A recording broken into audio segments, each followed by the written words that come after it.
Движение по улице Визы открылось с 1 сентября. Такое решение было принято для разгрузки дорог в День знаний, когда многие родители с самого утра повезли детей в школы.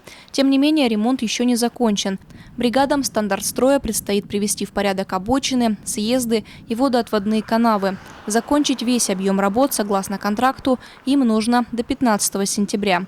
Ожидается, что к этому времени серовчане увидят заметные изменения по улице Каляева, а участок улицы Паровозников от 21-го дома и до улицы Виза закроется для движения уже завтра, 2 сентября.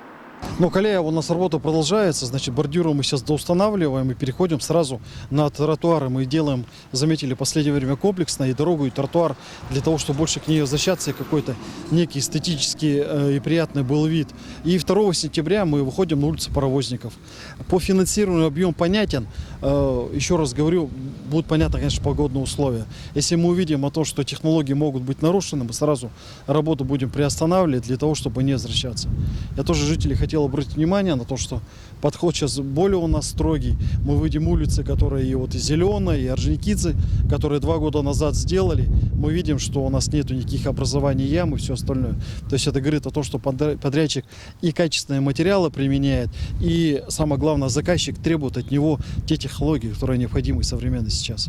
Также госавтоинспекторы обращают внимание серовчан на изменение схемы движения по улицам Кузьмина и Народная. На участке от Димитрова и до Карла Маркса на время проведения ремонтных работ теплотрассы обе улицы снова стали двусторонними. Обращайте внимание на дорожные знаки. В конце этой недели Василий Сизиков встретится с местными журналистами, чтобы подвести итог 2 лет на должности главы Серовского городского округа и рассказать о дальнейших планах. По традиции мы принимаем вопросы от зрителей и подписчиков.